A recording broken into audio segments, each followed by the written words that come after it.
अस्सलामुअलैकुम। I hope आप सब खैरियत से होंगे। Welcome to another class, chapter number 4, structure of molecules.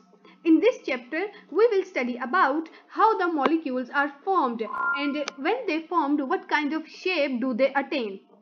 So before going toward that, we have an important thing to notice, which is why do atoms form chemical bond and what exactly chemical bond is. So these two topics are on page number 59 and 60 of your textbook. Starting from why do atoms form chemical bond? Why there is need for the atoms to combine together? So we have noble gases in the periodic table.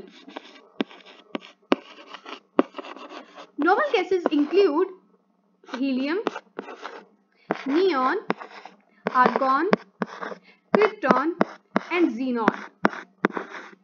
All of these elements, they are called noble gases. Why do we call them noble gases? It is because they are not reactive.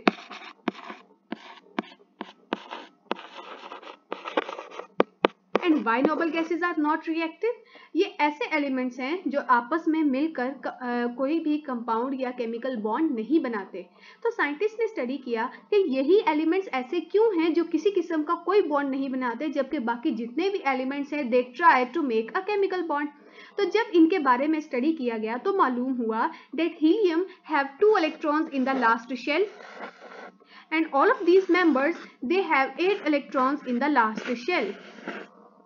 And because of that reason, they do not form any chemical bond. तो scientist ने इन्हीं चीज को मद्देनजर रखकर, इसी चीज को बेसिस बनाकर दो रूल्स पेश किए. One is duplet rule and the other one is octet rule. जितने भी और एटम्स हैं वो कोशिश करते हैं कि किसी भी तरीके से, किसी भी डिफरेंट मेथड को अटेन करके वो आइदर डुप्लेट रूल को कंप्लीट कर ले, फॉलो कर ले, या चाहे ऑक्टेट रूल को फॉलो कर ले. So that is the reason atoms form chemical bond, ताकि वो स्टेबल हो जाएं. बिल्कुल हीलियम, नियॉन, आर्गॉन, क्रिप्टॉन और जीनॉन की तरह ये बिल्कुल नॉन रिएक्टिव हो जाएं, कंपाउंड बनाकर एक खुद को स्टेबल कर ले, खुद को नोबल बना ले.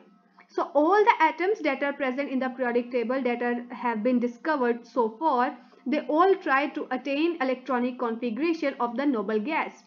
हर एक एलिमेंट ये कोशिश करता है कि उसकी इलेक्ट्रॉनिक कॉन्फ़िगरेशन किसी न किसी नोबल गैस के जैसी हो जाए. तो वो एलिमेंट्स जो कि ये कोशिश करेंगे कि उनके लास्ट शेल में 2 इलेक्ट्रॉन्स हो जाए, they follow duplet rule.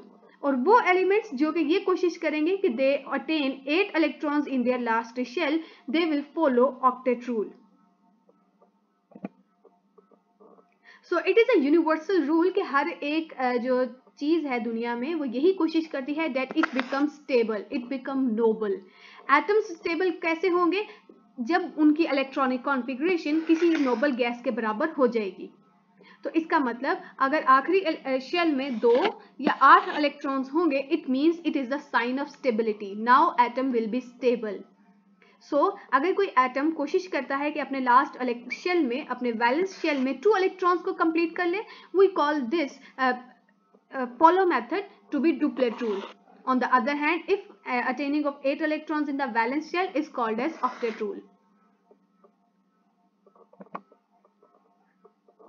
And why noble gases are not reactive? तो ये अभी हमने पढ़ा that noble gases they have either 2 which only helium atom follow.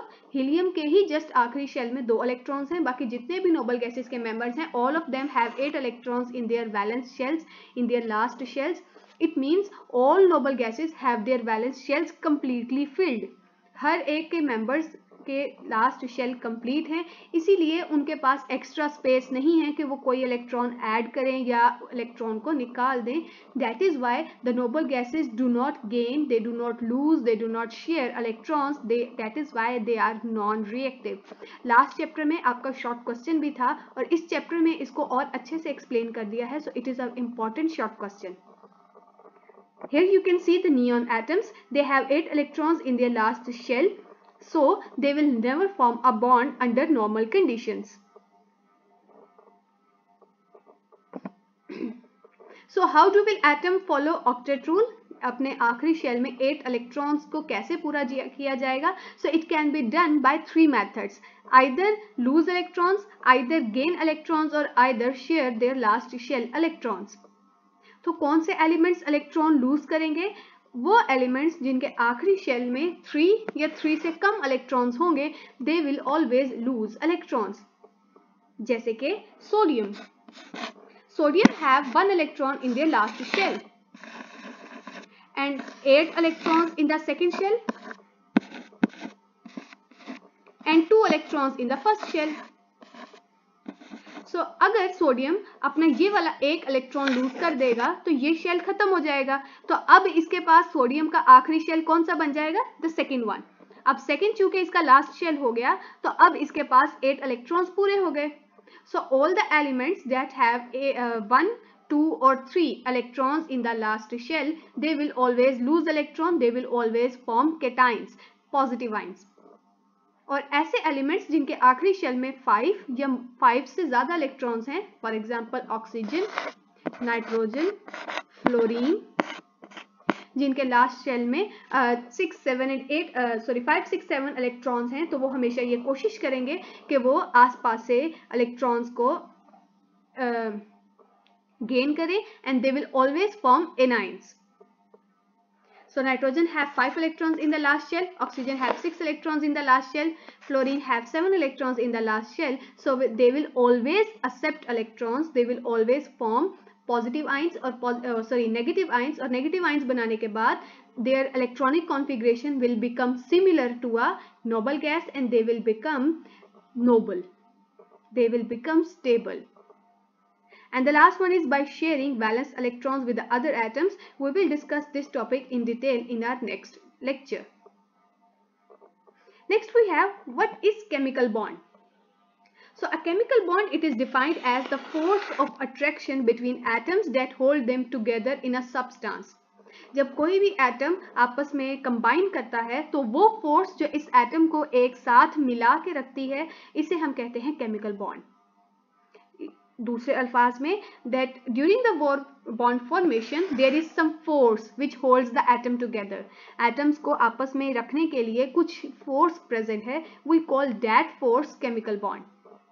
अब इसके लिए दो किस्म के रूल्स हैं. First one is octet rule. अगर आपको पेपर में डेफिनेशन आएगी व्हाट इज ऑक्टेट रूल, तो जो वाई डू एटम्स वाले टॉपिक में ऑक्टेट रूल की डेफिनेशन है वो वाली आपने डेफिनेशन नहीं लिखनी, आप लोगों ने ये मॉडिफाइड डेफिनेशन लिखनी है, which is the attaining of 8 electronic configurations. कि अपने कोशिश करना कि अपने लास्ट शेल में 8 इलेक्ट्रॉन्स पूरे हो जाएं. कैसे?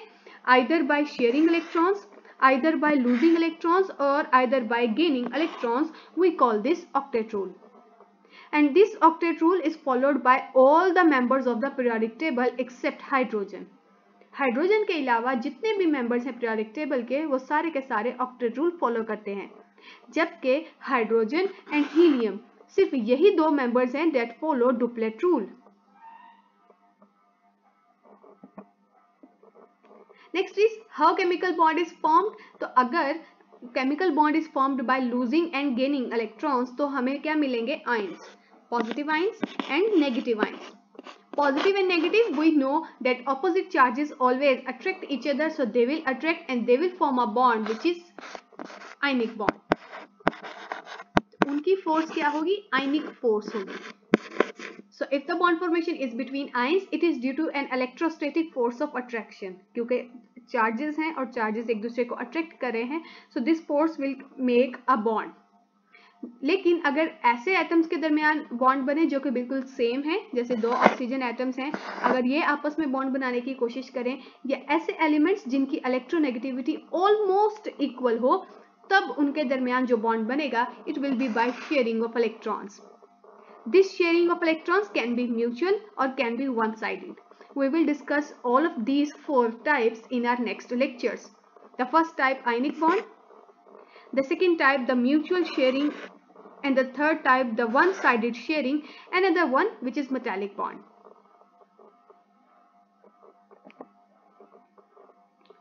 So when a chemical bond is formed, when two atoms they come closer to each other, two types of forces develop, the attractive as well as repulsive. जब कोई भी दो एटम्स एक दूसरे के करीब आएंगे तो दोनों किस्म की फोर्सेस जो है वो काम करना शुरू कर देंगी. अगर एटम्स जो एक दूसरे के करीब आ रहे हैं उनके दरमियान अट्रैक्टिव फोर्स डोमिनेट कर जाए तो जो बॉन्ड बनेगा उसके अंदर हम कहेंगे कि ये बॉन्ड फॉर्मेशन हो जाएगी। लेकिन अगर उनके दरमियान रिपल्सिव फोर्सेस डोमिनेट करेंगी तो बॉन्ड फॉर्मेशन कभी भी नहीं होगी। जैसे अगर एक पॉजिटिव और नेगेटिव आयन एक दूसरे के करीब आएंगे सो इट इज ऑब्वियस कि हमेशा एक बॉन्ड फॉर्मेशन जरूर होगी, because we know the opposite charges attract each other. तो इनके दरमियान force of attraction will be high and because of that reason we will have a chemical bond. लेकिन अगर two same charges come closer to each other such as negative और positive and positive, in them repulsive forces dominate and चूंकि repulsive forces dominate करेंगी तो इनके दरमियान कोई chemical bond नहीं रहेगा, क्योंकि हमने केमिकल बॉन्ड में कहा ही यही है कि ये एटम्स को एक साथ मिला के रखती हैं और यहाँ पर तो रिपल्सिव फोर्सेस एक दूसरे को पुश कर रही हैं।